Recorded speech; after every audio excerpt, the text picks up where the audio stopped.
Hello guys, magluluto ako ng ginataang tilapia. Iyan ang aking tilapia. May kambal yan. May kambal ang aking tilapia. Ayan. Pinirito ko na siya para ma-ready. Tapos kalabasa. Ayan ang aking mga panggisa. Sibuyas, bawang, tomato, at saka yung ginger. Tapos may okra ako, beans. Yan, sili. Yan ang aking gata.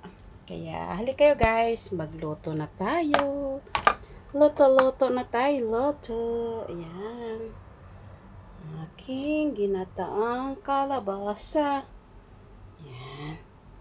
Ready na guys. Magigisa na tayo. Let's start. Guys, mag-start na tayong gisa. Una ko yung garlic.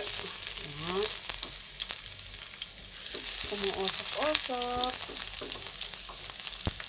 Sunod ko yung sibuyas at sa yung loya.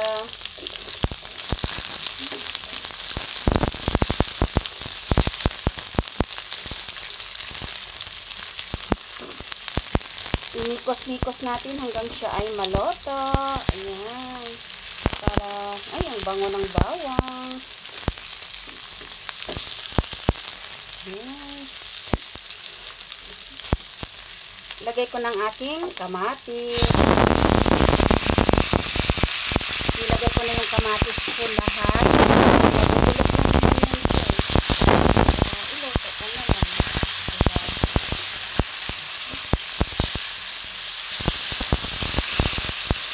Grabe init dito guys. Sa bahay. Hintayin natin yung kamatis maluto bago natin ilagay ang ating mga iba. Ayan guys, luto ng ating kamatis. Ayan. Ito na siya. Ilagay ko yung aking kalabasa at saka yung tanglad. Ayan.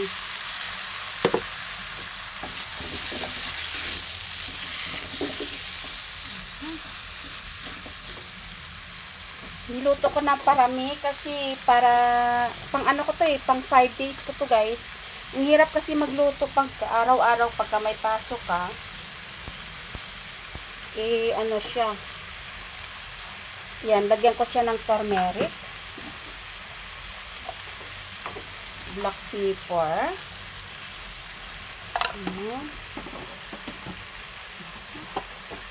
Tapos, lagyan natin ng salt. Konti lang siya.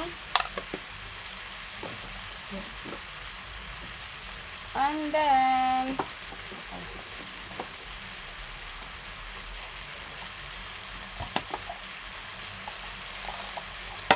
yung panlasa, magic sarap. Nilalagay ko siya guys bago ko sabawan para yung lasa niya ay mag-spread out. Wow, spread out.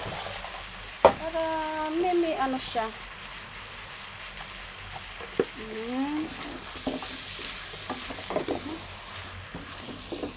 Guys.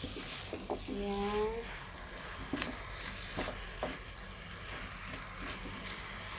Tapos, ilagay ko na yung aking isda. Para yung lasa niya, talagang mag-ano siya sa ating sabaw. Nilalagay ko na siya guys ang aking, ayan, 1,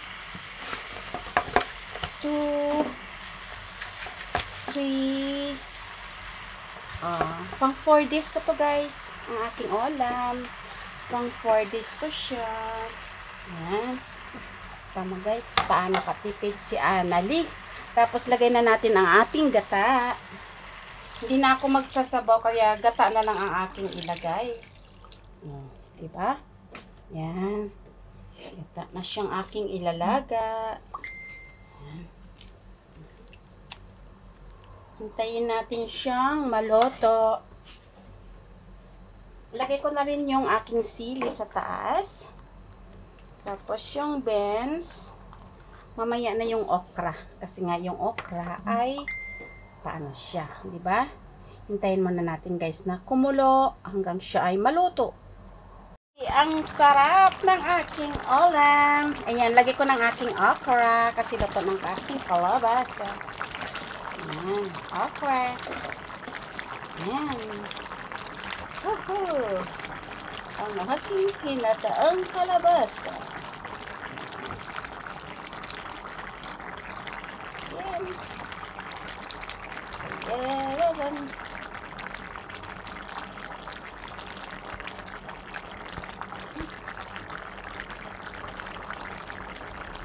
Hintayin natin maluto ang ating okra. Ayan siya. You see guys, how is so beautiful ang aking ulam for today. Yan. Grabing init sa labas. Uy.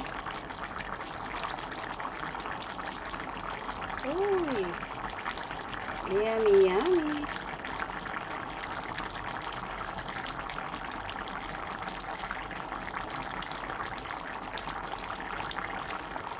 Last but not the least, ito ang dahon ng sili. Yan. Sayang kasi ang dahon ng sili, ang daming dahon.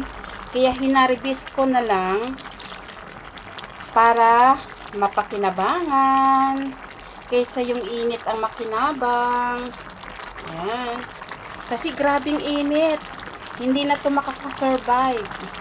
Hanggang July, August pa itong init eh. Kaya, yun. Sayang naman.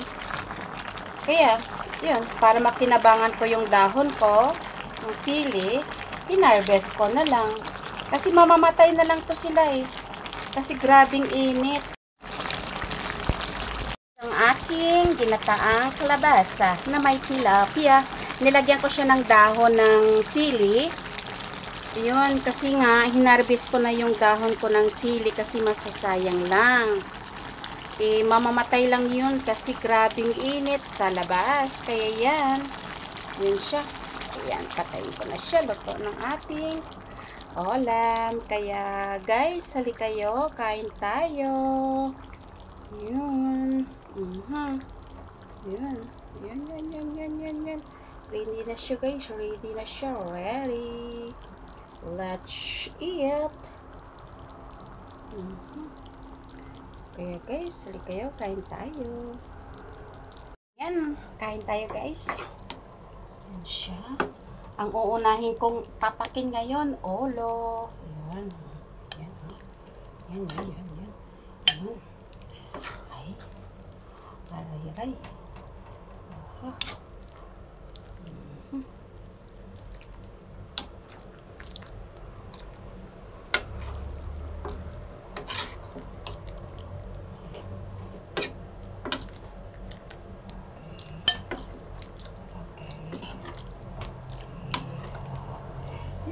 Hali na kayo guys, kain tayo. Yan o. Yan.